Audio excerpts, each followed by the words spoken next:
GST notice का प्रहार और यूपीआई लेने से इनकार, ये दो लाइनें इस वक्त एक समस्या की तरफ इशारा कर रही हैं। फिलहाल तो ये कर्नाटक से निकली है, लेकिन ये समस्या फिलहाल भी बड़ी है और बड़ी हो सकती है और पूरे देश में एक बड़ी समस्या पैदा कर सकती है। इस समस्या के दो पहलू हैं, एक है जीएसटी और दूसरा है यूपीआई। आइए मैं आपको बताता हूं कि पहले हुआ क्या और क्यों ये समस्या शायद देशव्यापी बन जाए।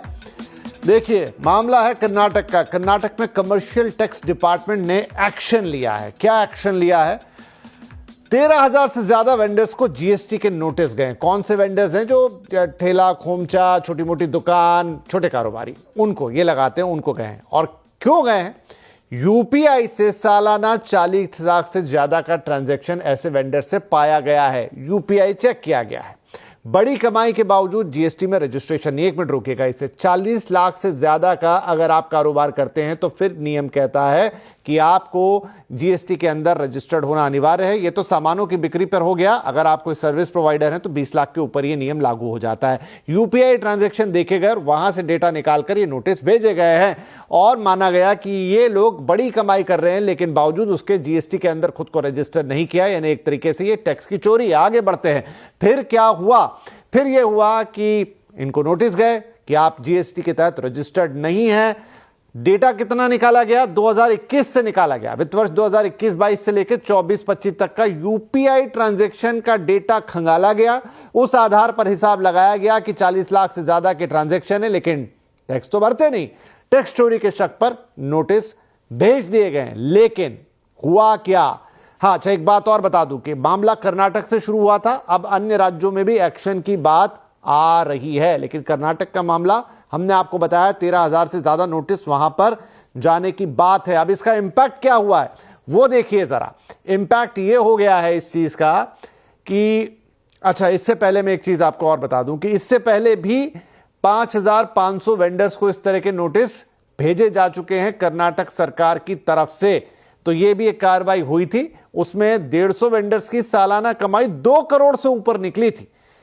अब ये नंबर छोटा लग सकता है आपको, वो नंबर बड़ा लग सकता है, लेकिन फिर भी ऐसा हुआ और उसी आधार पर कर्नाटक सरकार ने और बड़ी कार्रवाई की। 900 वेंडर्स की सालाना कमाई 80 लाख से ज्यादा निकली थी उनके मुताबिक। इसलिए अब आपको 13,000 से ज्यादा नोटिस जाते हुए दिखाई दिए हैं।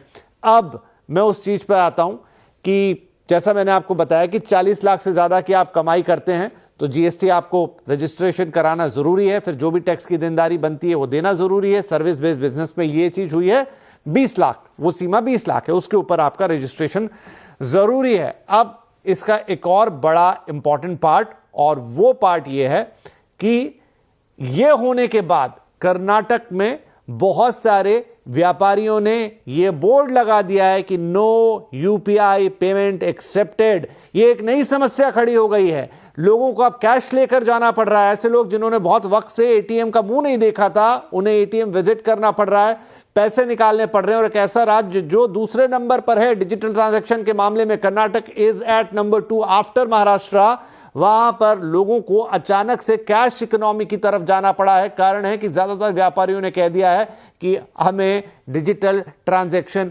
नहीं चाहिए। थोड़ा सोचिए, अभी ये बात कर्नाटक से उठी है और राज्यों में भी ऐसी बात आ रही है।